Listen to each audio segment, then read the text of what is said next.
Welcome to the first edition of RMAC Weekly. I am Matt Witwicky, better known as Witt to a lot of folks. I'm going to be hosting this show, but after this, I'm going to turn the keys on over after our first show to my guys here. AC and Miles Duncan are obviously a lot of folks already know you, AC, as our RMAC columnist. Not everyone's going to know Miles Duncan. Miles is the play-by-play guy for Colorado Mines. So if you ever happen to watch those games, and a lot of our D2 fans do, that's our guy Miles there on the mic. How are you guys doing? Doing great, Witt. Glad to be here. Fresh off the beach in Mexico last week. So, trying to shake off the cobwebs and get ready for football season, but excited and ready to talk some ball. Yeah, and folks who obviously they're not going to know this, but Miles just got back from his honeymoon. And thankfully, he wasn't telling us how great it was while he was gone, making us all jealous. But AC, how have you been, my guy? Well, just we're riding away and getting ready for another exciting year of football. I'm so excited that fall time is here. It's the best time of the year, Well, we're thrilled to have you guys having your own show now for us on D2 football. And we're going to go ahead and kind of start on off things with what we have here with the RMAC, football preseason poll. Essentially what we have here is a lot of what people would have expected. Colorado Mines up at the top. Western Colorado did get 3 votes. Then we've got, CSU Pueblo, Colorado Mesa, and Black Hills kind of rounding out that top 5. Not a lot of surprises there. South Dakota Mines is next, then Chadron State, Adams State, New Mexico Highlands, and Fort Lewis. Now, Miles, I'm going to start with you. First time you saw the poll, any reaction one way or the other? Did you think right out of the chute, hey, they got it right? Or would you maybe have had things a little differently yourself? No, I think I'm not surprised at all by what we're looking at right here. And the way I see it, there's kind of a couple different tiers. You start with Mines, Western, and Pueblo. And Pueblo did not start the season well last year, but they won 7 in a row. They bring back a lot of talent down there. And then you look at a group of teams there in the middle with Mesa, Black Hills State, South Dakota Mines, Chadron State. I think those teams are more than capable of jumping into that upper tier, but definitely, belong right there in the middle. And then you got some teams with a lot of work to do at the bottom there with Adams State, New Mexico Highlands, and then Fort Lewis, who's trying to get back in the win column here for the first time in a year plus. But, I'll say that I wasn't surprised by Western receiving 3 votes. And as I understand it, Pete Sturbitt can't vote for his own team. So what you're really looking at there is 2 other coaches that voted for Western. I'm not surprised by that. Now, personally, I might be biased. I think Mines is going to be pretty good again this year. And we saw what happened when Western went there last season, although Antonio thought it was going to go a different way. I think Western, certainly what they did coming back with a lot of the talent that they have, they deserve to be right there, nipping at the heels of the Colorado School of Mines Ore Diggers. But I do believe Mines is still going to be the class of the league. We'll talk about why that is later. And so they deserve to be at the top, and they deserve at least 7 of those 10 votes. You know what, Miles? I got to give AC a little bit of a reprieve because I remember actually picking Western on our national show, and it took me about 1/4 of that football game to realize how wrong I was. So, AC, what were some of your reactions? You see the poll come on out. Agree with it? Anything different that you would see? Obviously, the big 3, right? CSU, Western Colorado, Colorado School of Mines taking the crown at the top. I think that's all in due order. As I look through the list, the way I look at it is like you got that next tier, Chadron, SD Mines, Colorado Mesa, Black Hills. I think all those guys are competing into that upper echelon. Of those 4 teams, I actually think the sleeper of that bunch is probably Chadron. They got a really good team back. Don't want to spoil too much about that, but the thing that if I were voting and I made this list that I would change is I actually have Fort Lewis above New Mexico Highlands. Obviously, Fort Lewis hasn't won in years' time, but Highlands, the amount of turnover, a brand new coach, him not getting to do spring ball, I just wonder about what that's going to look like. So I'd actually put Fort Lewis above Highlands. Okay. Surprising. Well, we're going to go ahead and kind of break things down, 10-1, and go ahead and kind of look at Fort Lewis first. Fort Lewis comes on in. Coach Cox, took over a few years ago. I think they're still looking for their first win under him. The challenge that I see right from the start is obviously the points per game defensively. With that all said, you kind of seem to have a little bit of a glimmer in your eye with regard to them maybe being able to get over the hump a little bit here. What do you see, AC? It's year 3 for Coach Cox. A lot of kids that he's been playing time, like he came in his first recruiting class, like these guys, they haven't had depth, so these guys have had to play. There's a lot of experience on this team, even though they still are really young. If you look at their roster, you look at a lot of games. Happen to believe that, year 3, if they are ever going to get it going, I believe this is probably the year.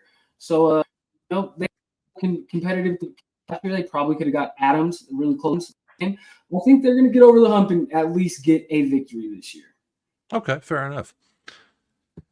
And look, I'm with you guys. That Fort Lewis, I think they're going to be improved certainly, and I would be surprised to see them go over in the win column again this year. I just looked at it back to 2019 was their last victory. So that's that's a couple full football seasons in a row there. That's if you're a guy like Johnny Cox, who I've gotten to know now over the years talking to him, he really cares deeply about that program. He's got a lot of pride in that program. Of course, he played there, was a fantastic player at Fort Lewis, and really cares deeply about that community. Knows what it takes to win there in Durango, which is a really cool town. If you've never been to Durango, Colorado, it's a total gem down there. And so there's a lot of positive things for them to recruit to. And so I think, like you said, they need to answer some questions at the quarterback position. Braden Wingle was a pretty good player for them, even though they didn't win any games. But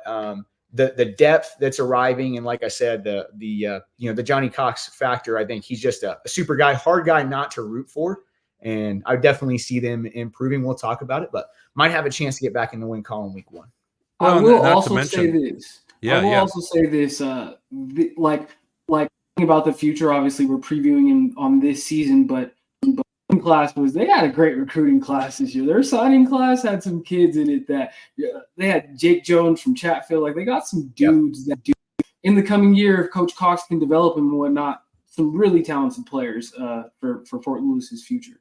Well, not to mention they got the best color scheme in the league. So, I mean, they got that going for them. And if people, I'm sure I'll get vitriol in the comments about that, but you know what? I can deal with that. Let's go ahead and look next at New Mexico Highlands.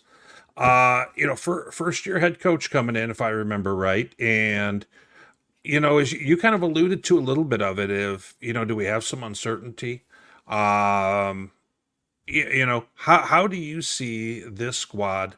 I mean, are they going to be spending a fair amount of time, do you think, just kind of getting everything settled in? That's what I would expect. Like, not.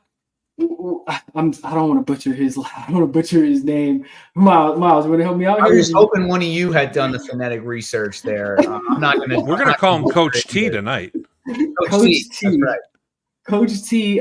With him not having had the time with springtime, like install his defense, the defense run, like they're probably still doing installs right now. Sure. It just makes me wonder what is it going to look like. It's not like they were a deeply talented laden team coming into this. It's kind of a rebuild. So I have a lot of questions, and it's not any disrespect to Highlands or their players or what they're trying to build. Just I don't know. I have to see it. Sure. I don't really have to go off of it. It's almost like they're a brand new team essentially. Yep. They do return. Joey K, who he's a gamer. He's an athletic kid. He's letting around a little bit. So I think that'll get to be competitive. And I'm sure just with their new coach, based on his media day interviews, he seems like a tough nosed guy. I'm sure they're going to come out they're going to come out and try to punch some people in the mouth. But I just don't know what that's going to look like in the win column. So much turnover, new coaching staff, and not time to implement things. Right. I think, though, when you look at Coach T, I mean, he did win a national championship at the junior college level in the state of New Mexico. So, knows what it takes to win there, which, definitely takes a different type of attitude to win there in Las Vegas, New Mexico, in historic Las Vegas, New Mexico. But, I think if they're going to win some ball games, when they're going to be dangerous, it's because they ran the ball really well last year. And I believe his attitude is to be coming in, being a physical, punch you in the mouth type of team, ball control type of team. So, that's a group that if you let them get a couple scores early and they can kind of hang on and try to steal one from you with ball control and that style of offense, they could be dangerous in that way. But I'm with you. There are a lot of question marks. You're going to have to replace the talented running back there from last year. Shante Mills, physical runner, part of that excellent running game. So yeah, a lot to answer there, and they definitely have some question marks, and especially arriving in May. To your point, Antonio, that's a tough situation for them down there in New Mexico. I also got the impression on media day that they're looking to be a physical football team, so I'll be interested to see kind of how that turns out. Up next, we have Adams State. A 3-8 ball club a year ago.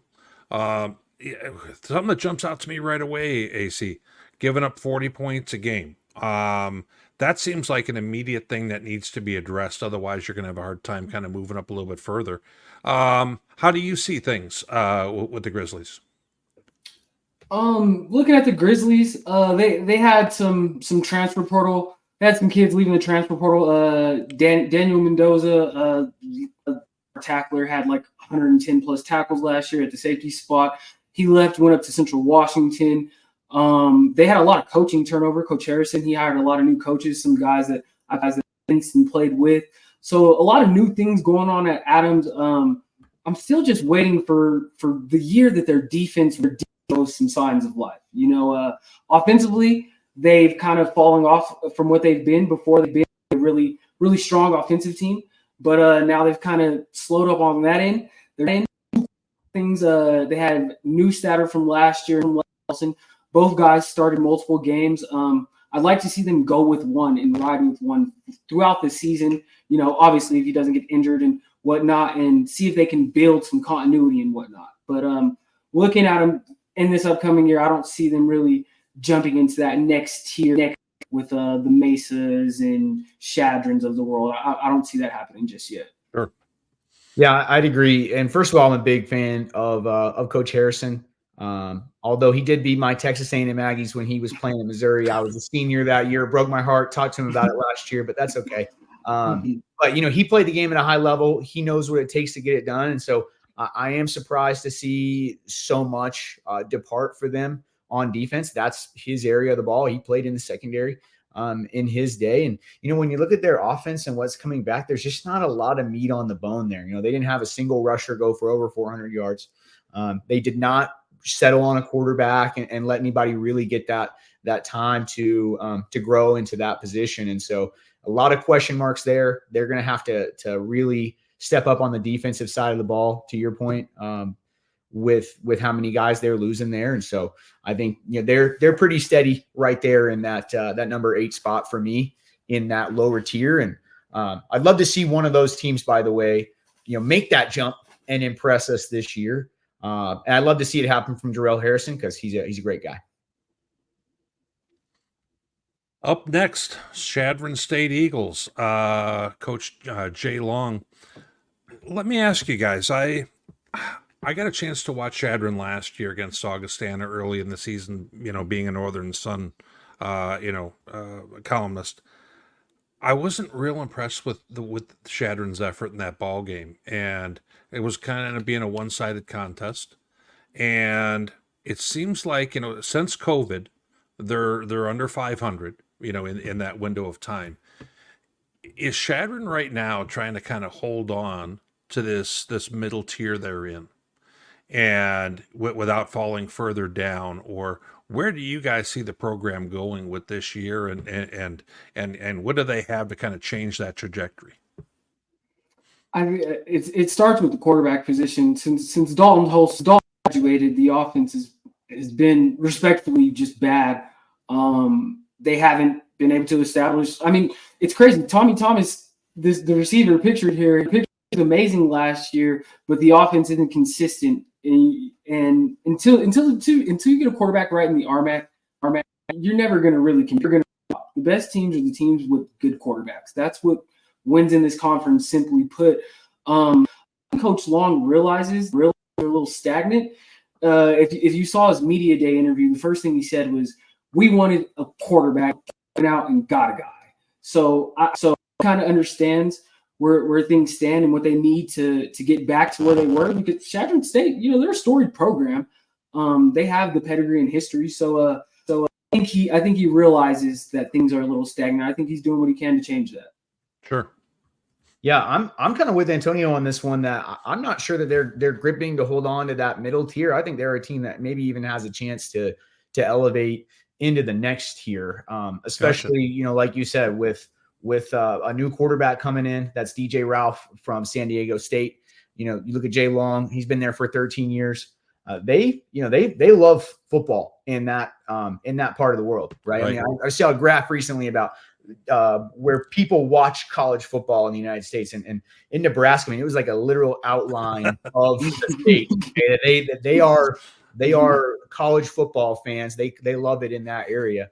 And then, I mean, you look at what they are bringing back on defense, on that defensive line, that defensive front, some studs. And in my opinion, if you got a guy like Tommy Thomas, if you got guys like O'Connor and Tanner True, and they don't feel like this program's headed in the right direction, I'm quite sure that Hunter O'Connor would have had some options to go and play at a higher level, or somewhere else that'd be more competitive at this level. So that to me would be a good sign. And if you can get some good quarterback play in there with Tommy Thomas, who we already know is a stud, and then some of those guys on the defensive line. I mean, Hunter O'Connor is as impressive a defensive player as there is in the league, maybe the most impressive defensive player in the league. And then Tanner Truce, about three bills there on the defensive line. He's a stud as well. And then I'll tell you, I like a local kid from right around here, Jake Marshall, the running back at Chatfield. He helped them win a state championship there at Chatfield. He showed out as a freshman. So, if they can get the offense going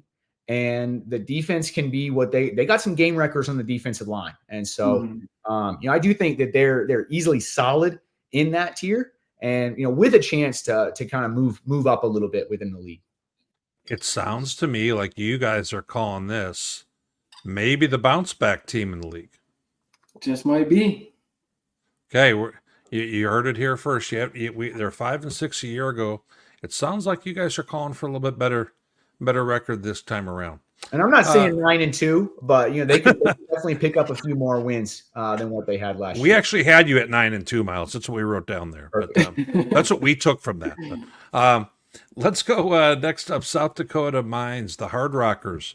Coach Charlie Fleur, who I spoke with about a month ago or so. He's old friends with Brandon Meisner, who's the founder of our site itself. Offensively, 34 points a game. Defensively, 24 points a game. I got to be honest with you guys; those numbers to me don't read 5 and 6. You know what I'm saying? You beat me to it. I think last year they disappointed a little bit with the weapons they had on offense. Their defense is a sound defense. Coach Flores, MIAA guy. Their defense it is good.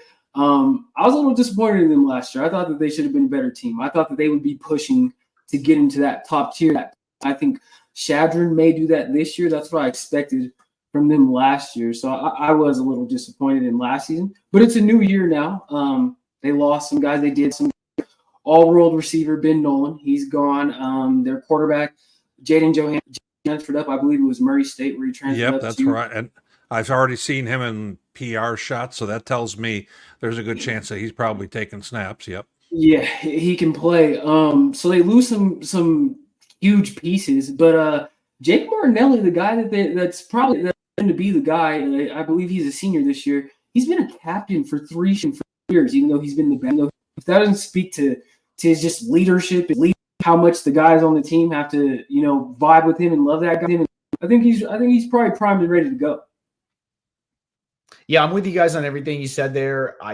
Certainly when you outscore your opponents by 10 points a game, you should win. You should have a winning record. So they definitely didn't perform to their ability with Johansson, who was extremely talented. Yeah. Not surprised to see him move on to the next level. And then Ben Nolan was as good a receiver as we saw, I think, save for Max McLeod last year. I mean, against Mines, I saw it firsthand in Golden. He had 16 catches in that game.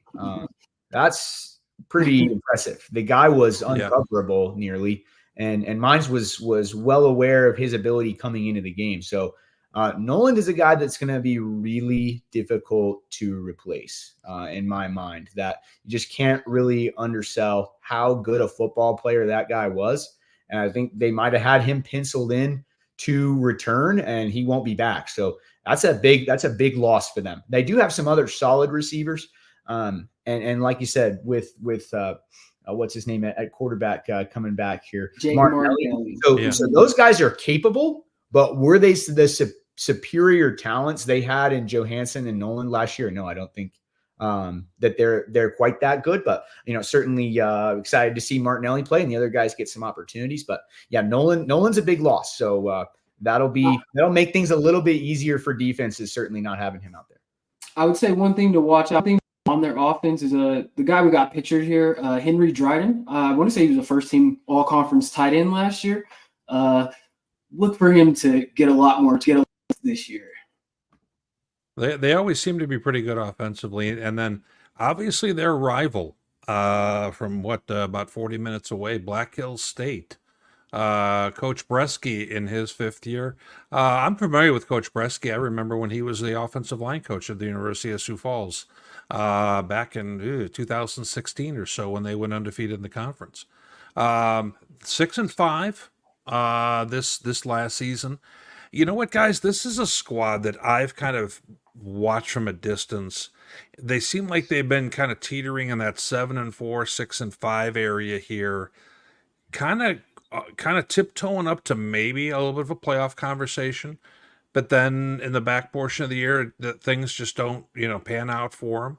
I remember a few years ago they had a game against Colorado, State Pueblo, and they really kind of blew their opportunity there.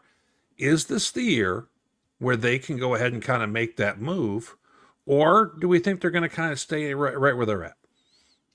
It's hard to say. It's hard to make that move just because they don't have an established quarterback. If Tanner Clarkson will return another year, I probably would pick them to be the team to make that move and make a push for that Big 3 territory. But with him starting over again at quarterback, having to replace that guy, they lose Nolan Sussel or Sussel. I'm not sure how to pronounce it.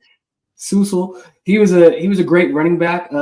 Running the ball, but receiving out of the backfield. Right. He was a big part of that offense. I think Cameron Goods, who was the guy that spelled him, he'll step into that lead role pretty well. But until they answer that quarterback question, it's hard for me to say that. Yeah, I think that they're going to step up and do it. Now, I will say they've got a couple of my favorite players, and certainly as a play-by-play guy, I mean, it doesn't get any better than Doodles Quinones there on the back end. That's big time. I mean, that's all America first team, all name team right there. Plus, you got his brother Nick, but they're stout on defense. This is going to be a stingy team. They've got some attitude. They've got some kind of why not us kind of energy. They're at Black Hills State, and I think they're definitely a team that could take a little bit of a step forward as well. Kind of in the same vein there as Chadron. So a lot of pieces returning for them. TJ Chukwura at wide receiver as well. He can run for 24 yards of reception last year. So that's 98-yard touchdown. Pretty stout. Wow. And so they've got some weapons. Like you said, the Cornell transfer at quarterback, that's the kind of unknown factor there. What the quarterback play will be like, but love Coach Bresky, love the attitude of that football team. Love the way they compete. Those Quinones boys aren't big kids or anything on the back end, but they can really play, and they're a fun, scrappy team to watch. Last year they had Colorado School of Mines by 3 points at halftime. Now I believe John Matoka had the flu that day. I think he still ended up with 5 touchdowns. So I'm not sure if that was the flu game or not, but that's a team that I'm looking at their schedule right here. They only lost to Pueblo by 5. They only lost to Western by 15. They had Mines at the half. So if they can, finish a little bit stronger in some of those games and get that quarterback play, they could be pretty good. Well, and even last year they played early in the year FCS St. Thomas, who was a D3 power who moved up to FCS, and they were in that football game. And if I'm not mistaken, they get them again this year. They're making another trip, to Minnesota to play that. I wouldn't be shocked if they got them. I wouldn't at all. I think that this is a game squad. That is true. September the 14th. There we go. Now, who's next? AC just kind of sat up in his chair, perked up a little bit. Colorado, Mesa, the Mavericks. And, this is one of those things in Grand Junction, I need for you to help me. It seems like the new regime, first year was kind of rough. Second year started off rough, then finished stronger. Where are they at now coming into this next season? They look primed to take the big step, but I don't want to. It's good to see you're drinking the Kool-Aid, AC. We knew you would. I was just going to get to, I don't want to upset the Mesa, but I think it's a year too early. And I say that because they're still doing the 2 quarterback dance. As long as you're doing the 2 quarterback dance, unless your name is Ferris, I refuse to believe you're going to win, high-level college football games. But in all seriousness, no. They have a San Diego State transfer competing for the job. So we'll see how that pans out if they can get some good quarterback play. I do think their defense is going to be really stingy. They got a lot of young guys coming back. They got a nice back end. Their secondary is really nice. A bunch of guys have gotten accolades throughout the years, played a lot of downs. So they got a lot of, just chemistry and cohesion. These guys have played with each other. And then their young guys that played, like their linebacking core last year. I forget some of the names. But they had a lot of young guys that played a lot of games. Krebs. A lot. Yeah, Krebs. Krebs is all over the field. He's a Lockhaven transfer. But they had some big wins. I think that they're gonna stay. They're not gonna drop this year. I don't think Mesa takes a step back at all. But I'm not sure if they're ready to compete with the Pueblos, Mines, and Westerns of the world just yet. It might be a year off. Okay. Yeah, I mean, obviously AC's the expert here, but I'm with you. And third year for Coach Ivar, third different quarterback situation. So, that's obviously, as we all know, you could say in the RMAC, you could say, look, every single level of football, we got to have the quarterback figured out. So that's something that they need to get secured. But on the back end, they should be pretty good. Jakari Williams, that's your guy there, Antonio. And then a local kid from right here in Arvada, where I'm sitting, Jason Tomey, big hitter, maybe takes some risks every now and then, but he'll make some plays too.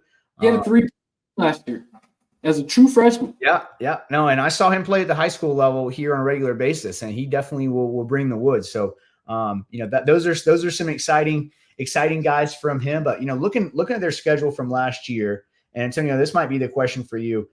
Can they be more competitive against that top tier when we look at the conference standings? And not trying to pile on, but 7-43 against Western, 0-52 against Mines, and 20-59 against Pueblo. So, can they make those games more competitive? I think that's the question for them. Like you said, I think they're pretty safe where they are, 4 or 5 there in the league. They're not dropping too far away from that. People love athletics there at Colorado Mesa. They get great support. People love the Mavericks in that community. So I don't think they're going anywhere, but can they be a little bit more competitive against the top teams in the league? That's exactly what I have exact problems with. Are they going to take that step? I have to see it. I was at that Western game in person last year, and it wasn't a competitive at all. So I think Mesa's on the right track for sure. I think Coach K has it moving in the right direction. I think it was great what he did last year. 2-win improvement when you lose a guy like Karst Hunter. That's something to write home about. But I think they're still a little ways away from the big three. My only concern, AC, I take a look at the schedule here, got it on my other monitor, opening up at Kingsville, top half, Lone Star squad. Then they host Central Washington, top 10 team nationally. Then they're at CSU Pueblo. They host Chadron State that you mentioned, and then they host Colorado Mines. Those first 3 weeks right there with Kingsville, Central Washington, and CSU Pueblo, they're going to know where they're at that point. Pretty fast. They're stepping right into the fire, which in some ways might be good for them. Team that is, itching to take that next step. They might be chomping at the bit for these bits to get them early when they're healthy before injury and all that attrition, the war starts. But those are big tests. Traveling to Kingdom, be hot as heck out there. I'm not dreading them. That's probably going to be the hottest game on Thursday in the United States. I can't imagine it. Everybody's going to take their visors, they're like, I can't breathe. But I think it's good. Might as well test yourself, find out, take that litmus, find out where you stand, so you know what you still need to do and where you need to get. Applaud them for that. If they can get one of those three right out of the chute, I think that's a good step. So, up next, we just kind of spoke about him a moment ago, and my guy Reggie Ratzlaff on the right side. Got a chance to meet him in person, actually, when he was at the University of Sioux Falls and kind of making his rounds in recruiting. And, he's a good-sized receiver. But the Thunderwolves, they're under a second year of a new regime themselves. 42 points a game. At times, it felt like they could really hit the turbo. And then there was other times where you needed them to show up against a Western, against a Mines, and they didn't answer the bell in some of those big games. I know they return a whole lot of guys. They got a lot of talent on this roster. How do you see it, AC, yourself? They're my sleeper pick. If there's a team that is going to unseat Mines, I believe it's going to be the Thunderwolves. I think the Thunderwolves, if they're going to do it, I think they're primed to this year. They're bringing back a ton of talent on both sides of the ball. As you can see there, I got Portal Kings of the RMAC. They hopped in. Coach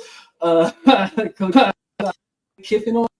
Got some really talented guys. Got an all LSE DB out of Midwestern State to pair in the back. Daniel Bone. I just think year two, year one, obviously he established his culture and what they want to build in the back half of the year. They had a really rough start. I mean, you play Mines, Grand Valley, and Western all in your first 4 games. Like, it's very similar to what we were just talking about this gauntlet Mesa is going to go through. But I think that after year one, it's year two. I think all his foundations are sound. I think they're probably ready to go. I'm not saying I'm picking them to unseat Mines, but if there's a team to do it in the conference, I think it's going to be the Thunderwolves. Right. I mean, it's hard to call a team that's 10 years removed from winning the Natty a dark horse, but they didn't get any first place votes here. They're definitely dangerous. There's no doubt about it. They get Mines at home, which is a little bit weird. The conference, there's a couple teams that are going to play at the same site as they played last year, which I'm never really a fan of. Wish they could find a way to go ahead and flip that. But yeah, I mean, they started with Midwestern State last year. They crushed them 37-8. And then Grand Valley State, Western Colorado School of Mines. Those teams went on to go 35-5. Okay? And after those 3 games, they won 7 in a row. So this is a dangerous football team. Yep. They bring back a healthy portion of their talent. Look at the receivers. You already mentioned Retzlaff. He's a talent, 805 yards, 12 touchdowns. Zach Rakowski was an electric player in high school. He's still an electric player. He's a big weapon. Andrew Cook's one of the more underrated players in the league. Really good receiver as well. And then they returned 8 starters on defense. Daniel Bone is as good as they come there on the back end.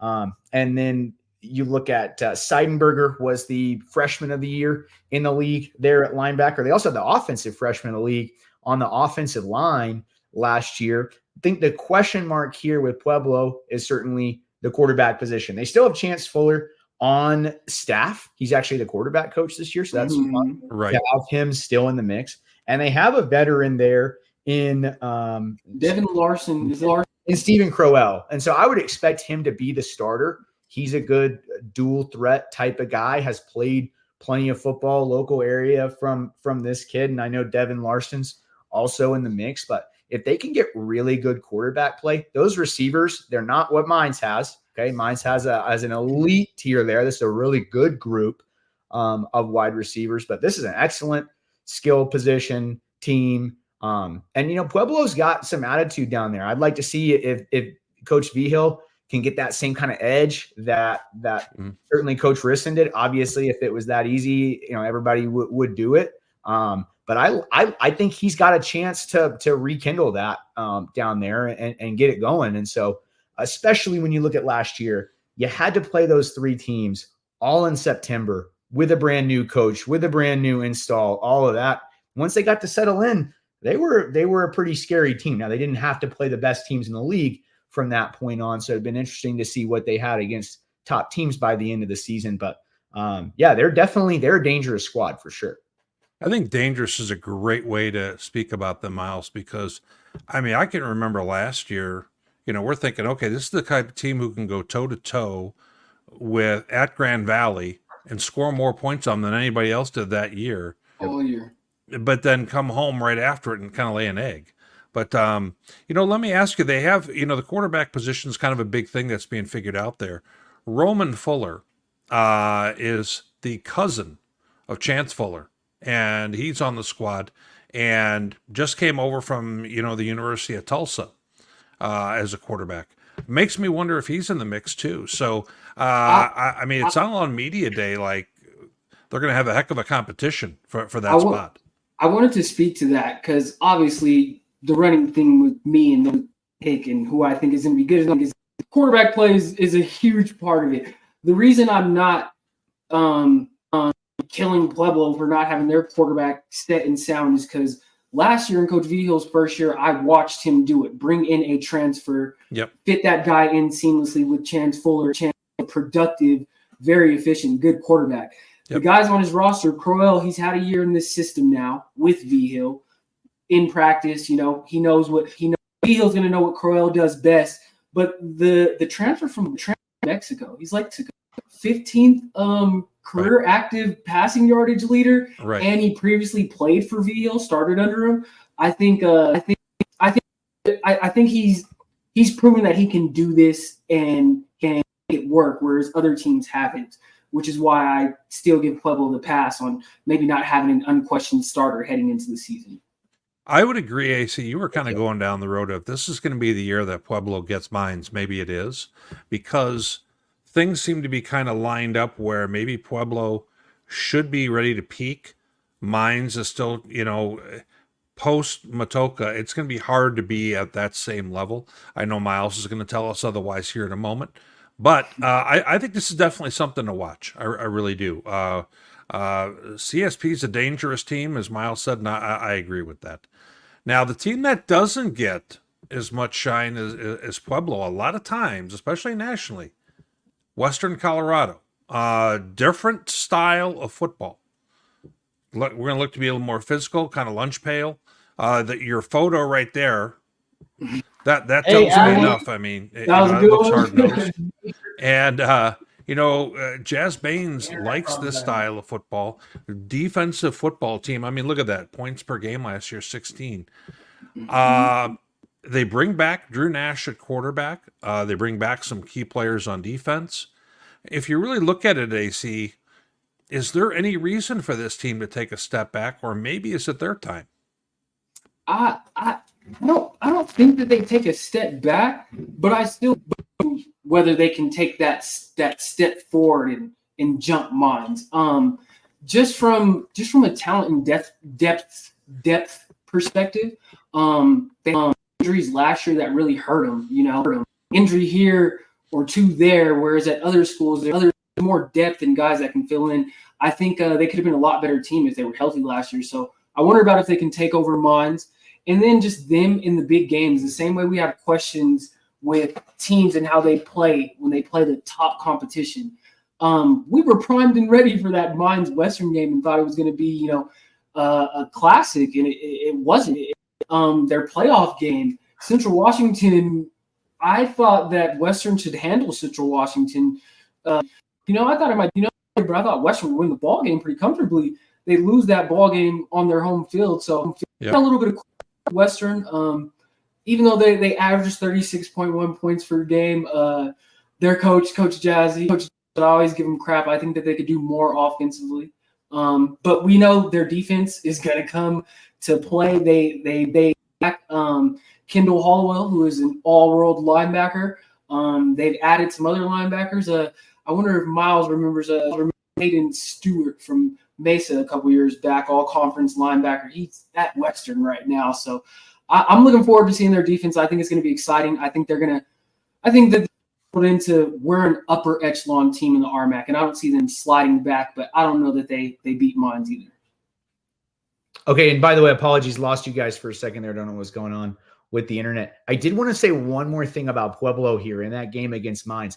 That game in November, on November the 9th for the PAC, is going to be the 2014 National Championship reunion as well. And so I doubt that's a coincidence as it comes up to the biggest game of the year for them. We're going to get to my thoughts on Mines. That's still good. They're still going to have their hands full there, but definitely things aligning for the PAC. But yeah, back to Western here. They're definitely another dangerous squad. They got a lot to replace with Davon Butler. He's one of the most talented players in the league, and ran for 17 touchdowns, was reliable, was the guy they went to. But I'll tell you, I'd be fun to see exactly what you have on the graphic there. Can Drew Nash take his game to the next level? He's got the moxie, he's got the swagger, he's got the talent. I enjoy watching him play the game. So he's a fun guy to watch. And then Coach Baines is just a pro type of coach, great guy, and really gets the most out of his football team. Yes, it's not an easy place to get people to go all the way out there to Western and stay out there. And so he does a great job. And I'm curious to see exactly what they're going to look like this year, and if they can sustain that level that they had last year through the regular season. But they certainly deserve to be where they are and thought of like they're thought of right now.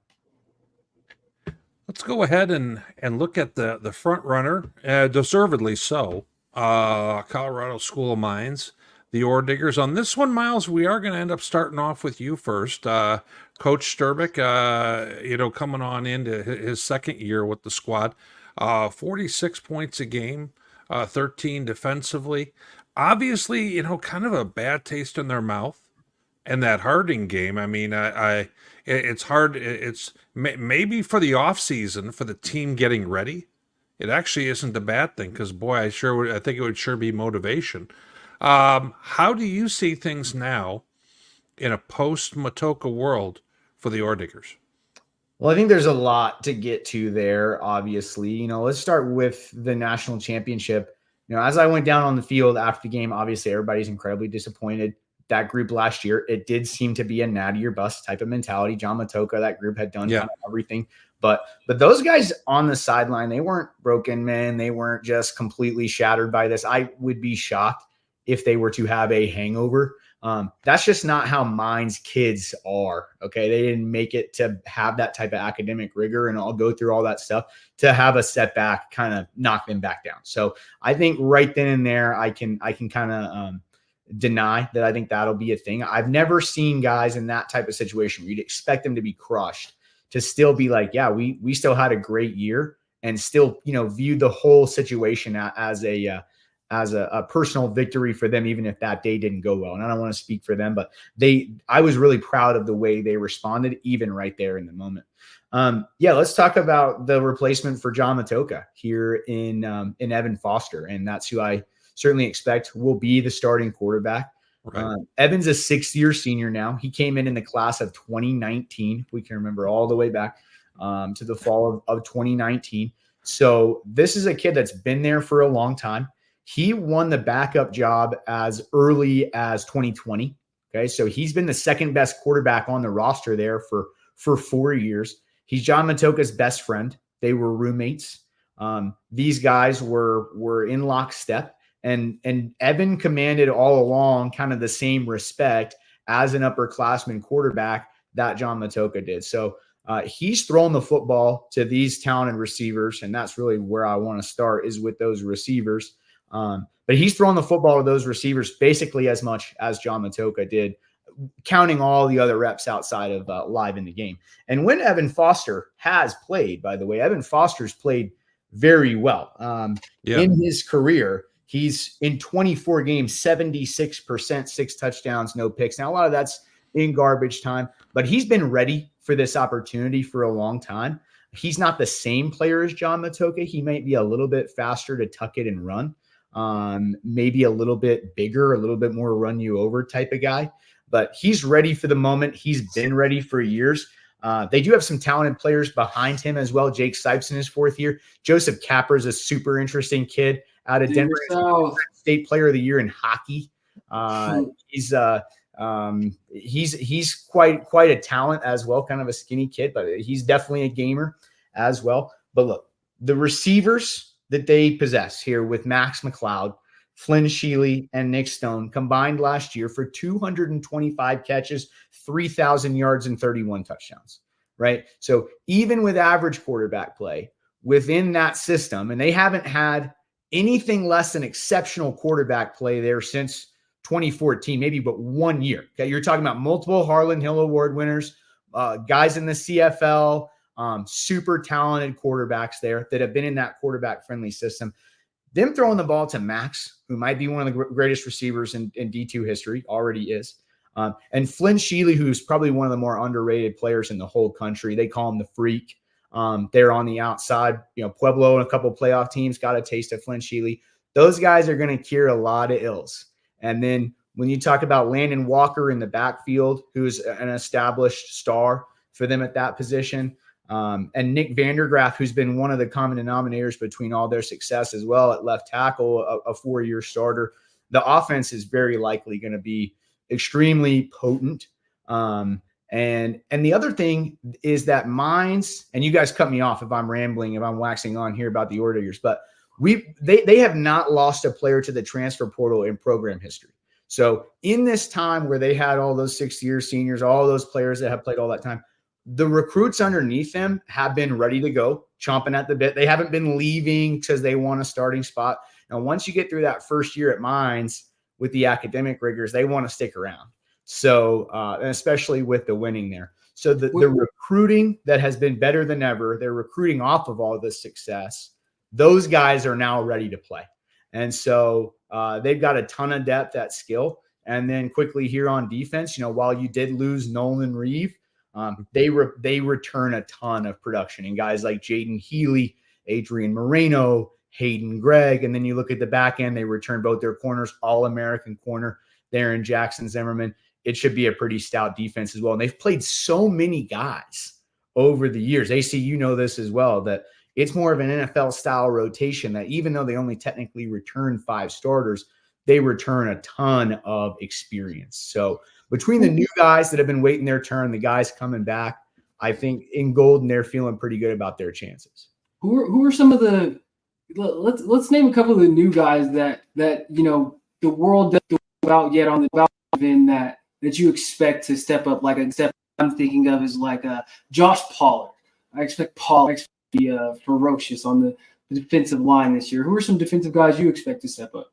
Yeah, certainly. Yeah, Pollard, Hess, a couple of these guys on the defensive line, Evan Bish, Jamison Kemp. They had a lot of guys that played a lot last year, like I said, that didn't get to play. And I think Jaden Healy has really been, all due respect to one of the great D2 football players of the last handful of years there in Nolan Reed, but Jaden Healy's been their most productive linebacker. And so he'll be a guy really to watch for. I think he'll be a star in the making. And then on the offensive end, they've got a couple of exciting transfers. Mark McCurdy from Davidson is a guy that can do a little bit of everything. And then a couple other transfers as well.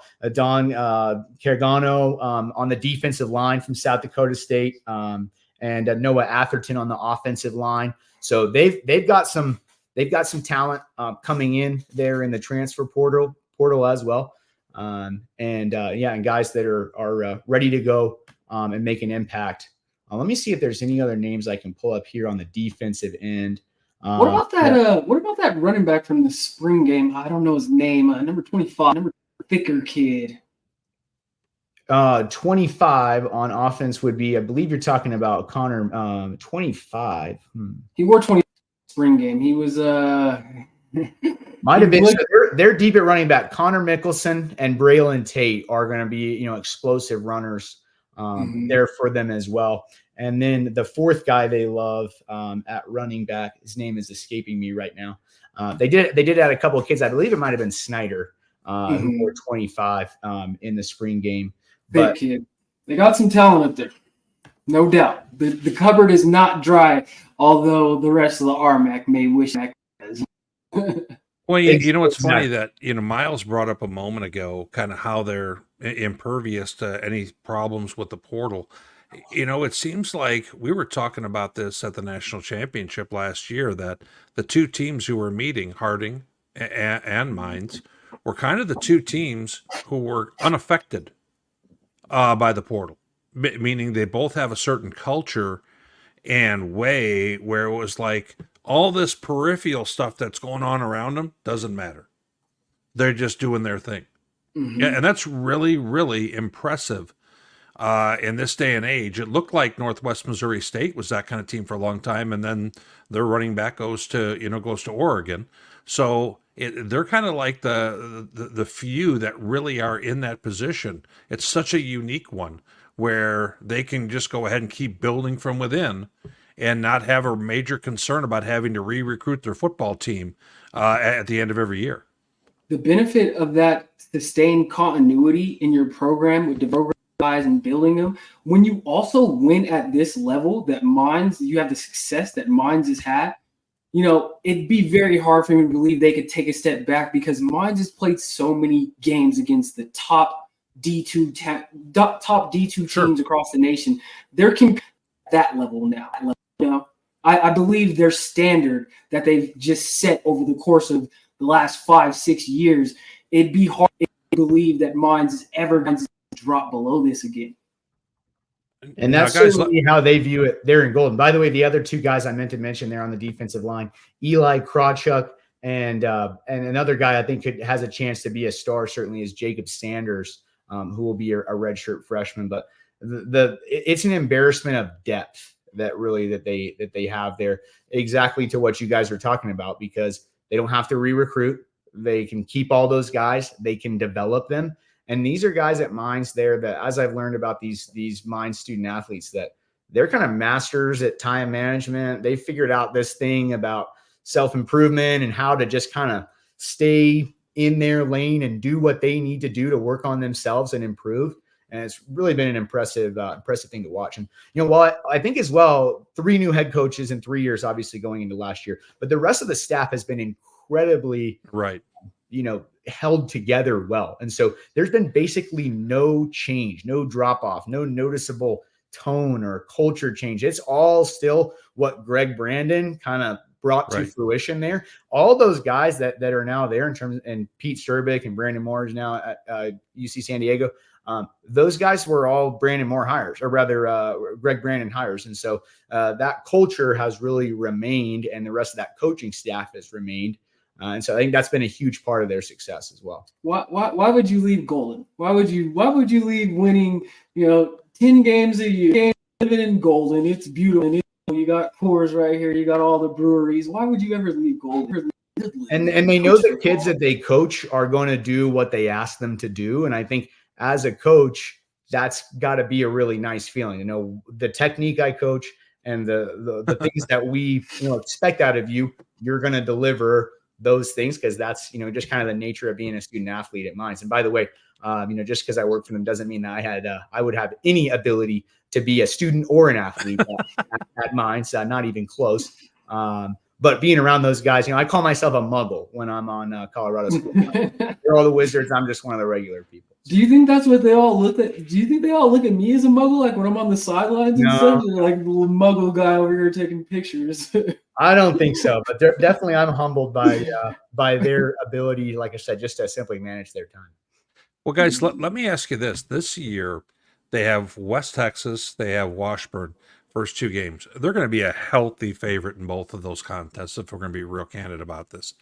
In previous years, you've seen things like Grand Valley and Angelo State and stuff like that.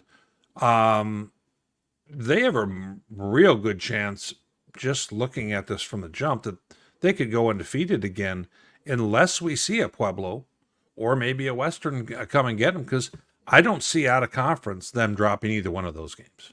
Now, they've had trouble with scheduling, I believe, in terms of the top teams, not really wanting to be on their schedule here in the last couple of years. And I'm with you. They're definitely going to have a decent chance to run the table and be right back, where they've been in contention for a national title. You know what, Miles? I don't think this is a bad year for them to break in a new quarterback, not having one of those games right out of the chute. You know what I mean? Agreed. So, and then the safety blankets of McLeod and Sheely and Stone and all the other cats they got there. Yeah, it should be a relatively easy transition for Evan. But he's had the same quarterback coach here, same coaches, same receivers, all that stuff for 6 years now, which is sure long time to get familiar with it. Well, guys, that's it for our preview. Now we're going to kind of take a look at the upcoming games that we have this week in week 0. Week 0 are a great thing where all of a sudden we get a chance to see some interesting non-con games. You have 12 weeks to play 11. And in future years, if I'm not mistaken, the RMAC is going to kind of have a break in the middle of the schedule. Yep. Like a week off per se. What is that, next year, if I remember right, guys? I think it's 2026 is when it's official. Okay, fair enough. And as we take a look at the slate we have here, we got CSU Pueblo and South Dakota Mines. That's a conference game that we have upcoming Thursday. You got Mesa at Kingsville that we alluded to earlier. Nebraska Kearney playing an in-state contest with Chadron State. Those two, I'm sure, love the fact that they were able to hook up there and get that done. Eastern New Mexico playing New Mexico Highlands, and then William Jewell and Fort Lewis playing on Saturday. So we're going to kind of move into the tail of the tape that you have here, AC. By the way, kudos to everybody watching. AC did a great job of preparing all this stuff, for our viewing pleasure. As I look at this right from the beginning, AC, I see, obviously, Pueblo, the numbers are almost the same except a better record. We talked about them a little bit earlier. South Dakota Mines retooling a little bit at some of those offensive skill positions, having to replace some huge production. How do you see it, AC? Do you have Pueblo going in and winning this one, or do you have the Hard Rockers taking it? Well, this was a really competitive ball game last year. These two hooked up for the last game of the season. Like, if I'm not mistaken, their last game was against each other. If I'm not mistaken, that was a 28-35 ball game that Pueblo won. So a close-knit ball game, close-type ball game. I do lost of Ben Nolan and a Jaden Johansson. Those are going to be really tough to replace, and I think Pueblo is just coming in so excited and ready to play.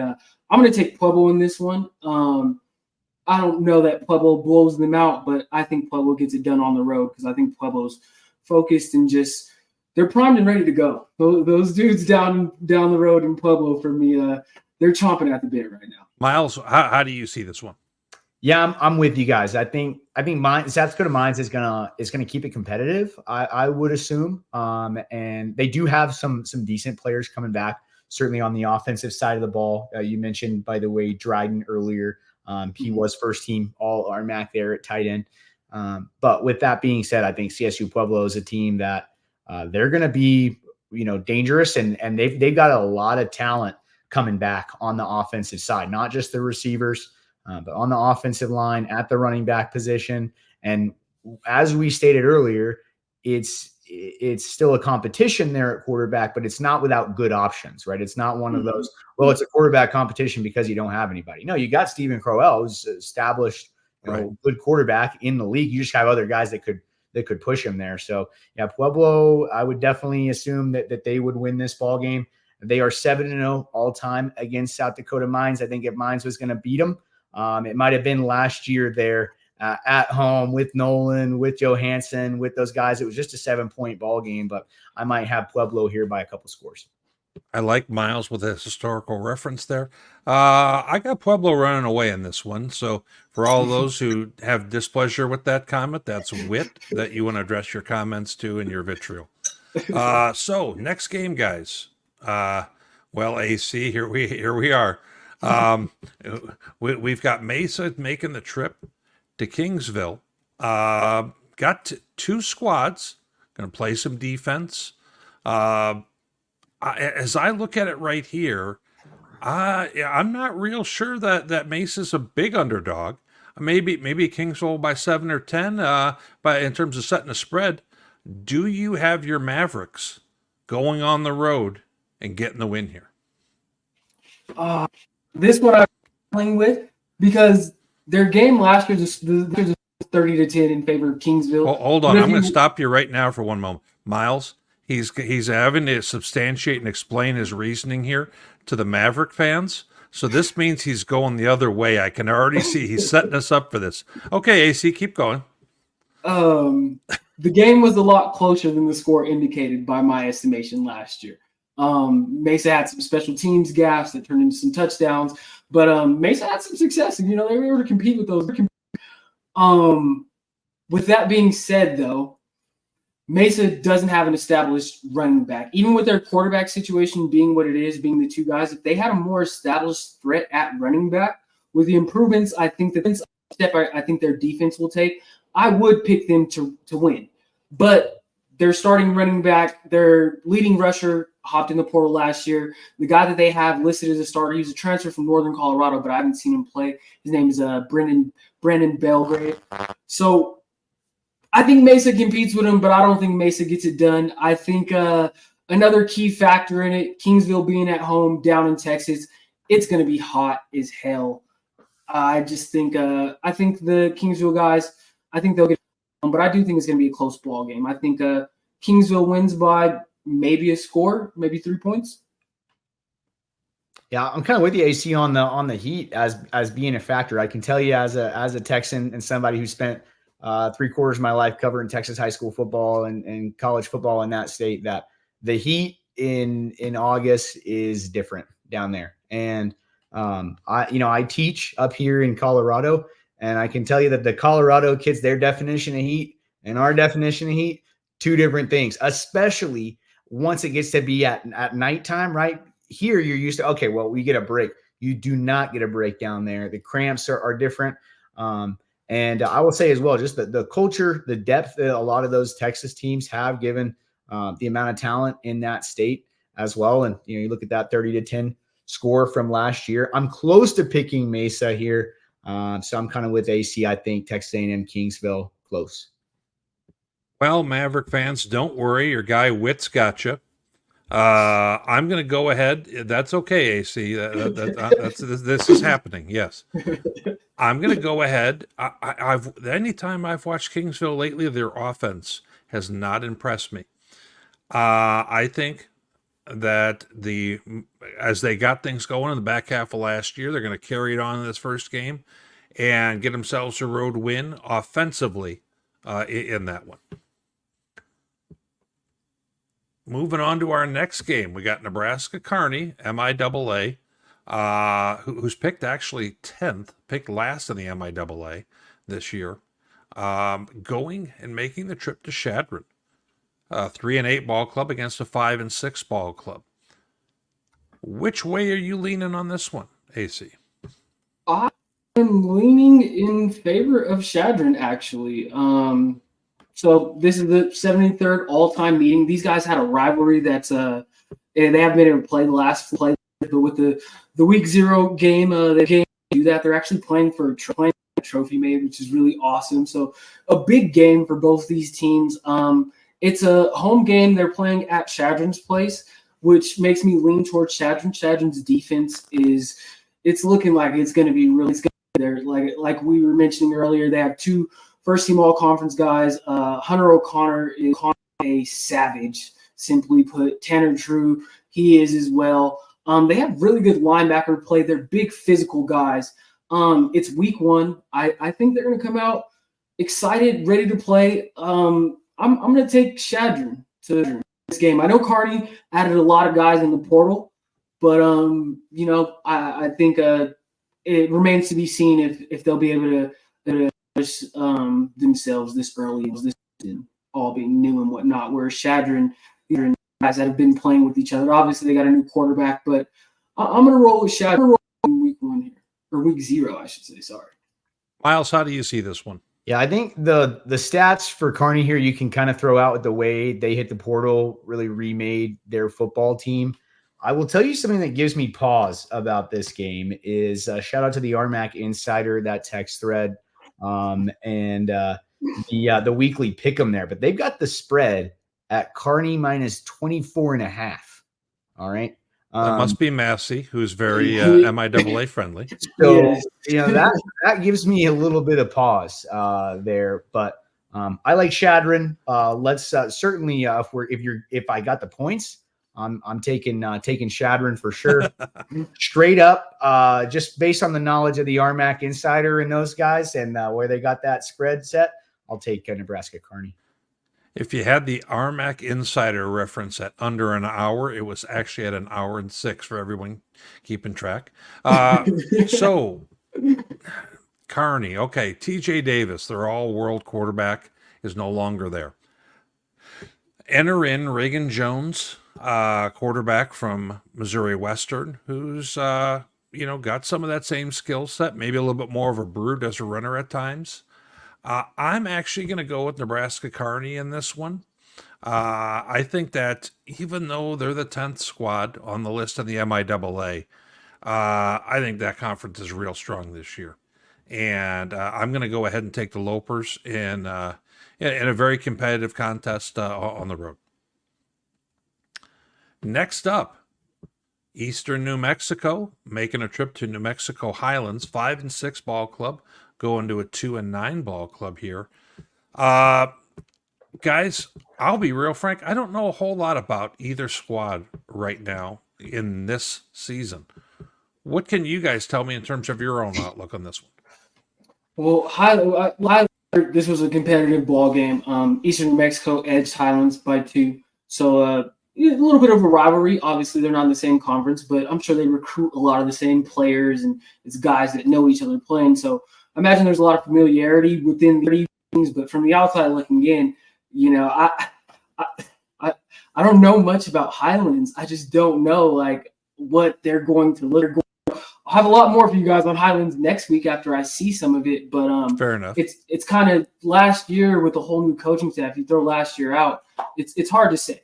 I'm going to go with Eastern New Mexico just because they're not probably in the middle of an intro right now as they're heading into a game. So I got the Greyhounds winning by score at least. Miles, what do you got, buddy? Yeah, just back to what we said about Coach T getting there in May. That's a really tough situation here. Just 3 months and change removed from that. I mean, how many practices have you had? How many chances to? I mean, AC, you know this better than us as a guy who did this, but that's got to be an incredible challenge to come in and do the amount of work that it takes to fully install everything you've got and then put that into action and expect it. I'm sure that they're going to try to keep it simple early on. I hate to pick against the RMAC again here, but they've got the spread on the pick'em at 10.5. So without a ton of knowledge here on Eastern New Mexico, looking at their stats, knowing what we don't know about New Mexico Highlands and brand new coach just there a couple months, we'll take Eastern New Mexico. I'll say this: if Eastern, I don't believe they do it anymore, but Eastern New Mexico, if they still run like that triple option, they have brought it back. They've brought it back? Yeah, so their coach, Kelly Lee, is actually in his second stint with them. He was with them running the triple. And then, just like Harding does, and the flex bone and everything. And if my memory serves me right, and I'm sure people in the comments will correct me, but if I recall correctly, they do, and that's a lot to prepare for, I will say this, especially with a new club.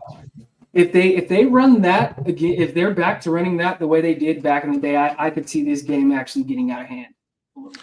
Yeah, I'm going to take Eastern New Mexico in this one for some of the reasons you guys mentioned, but I just think that they're probably on a little bit different page of the book right now, and so I'm going to take them. I'll take them by 2 scores in this one. That leads us to our final game.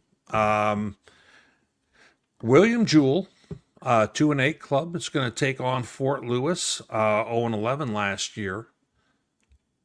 It feels like something's got to break here, guys. So, AC, what do you got?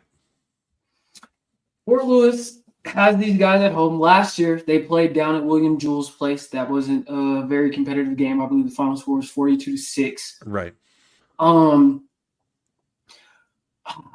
I going to do it? Am I going to do it right now? I'm going to do it. I think Fort Lewis starts this season. William and Jewell, if I'm not mistaken, they got a brand new coach, so they're breaking coach again. I believe their former coach was a former Mines guy. If I'm not mistaken, their previous coach that just left William and Jewell. I don't know much about William and Jewell, but I'm just gonna believe in Coach Cox in week 1 to start the season until they show me different. I'm gonna roll with the Skyhawks to win a close one on their home field this Saturday. Miles is scurrying to do some research here to come up with a good answer for me. Miles, what'd you come up with? No, I don't need any research. I'm going with the Fort for sure. Let's go Fort Lewis. It's time for Johnny Cox to get a dub down there in Durango. I'll say as well, a big elevation difference here for those folks from William Jewell going up to Fort Lewis. But I mean, come on, let's get it going. I'm with you. I love the scheme, love the color scheme, love the town of Durango, love Johnny Cox. But I should have prefaced everything we said before this with the same thing. But it is preseason. We really don't know right much. Just even the NFL, right? Teams that we think we know all about, we really don't know.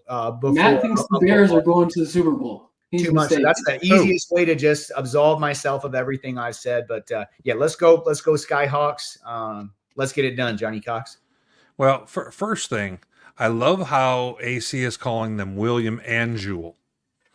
It's just William Jewell. That's William and Mary, but you're going to take Fort and Lewis. But no, you know what? I didn't think I was going to find myself in this predicament.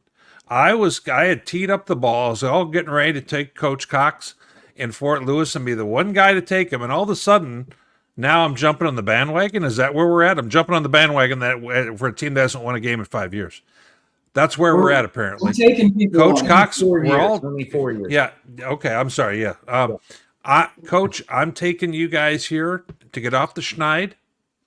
William Jewell does have a new coach. I agree with you, and so I guess that's how we're going to wrap this on up. What a big way to finish, guys! Everyone taking Fort Lewis for the win. Yeah. Go Skyhawks. Fort Lewis podcast. Apparently, that's who knew. Yeah. Well, guys, I appreciate everyone joining us for our first edition of this. Now, I can make all the crazy picks because I won't be back next week. But next week, Miles is going to be, kind of conducting the show, and AC is going to be with him. And I wanted to just let our audience know that you guys are very lucky to have folks who are this interested in doing something like this and who have a passion for this level to really take care of you like they have here. So I want to thank both Miles and AC for stepping up and taking on this role. I'm sure I will see you guys down the road at some point in this year. We'll have to see how that works. Maybe down in Texas again. Oh, for sure in Texas again. I'm going regardless if an RMAC team goes or not. Like that's a thing now that I'm doing every year now. You guys are stuck. Fair enough. Any parting words from you guys? Just excited for the season to start. Yeah. Go ahead. Look forward to actual ball to break down as opposed to speculation. And all these guys, by the way, that we said, hey, we don't know, this is a question mark. Wish the best for all these teams, all these coaches. Looking forward to the RMAC, hopefully taking a step forward this year. And just like I said, just positivity, and excited for football. And we'll obviously have a much better idea about what we're talking about as we get to see these teams play actual football games. Well, folks, thank you very much for giving us some of your time. That's it for tonight. We'll see you at the ball games.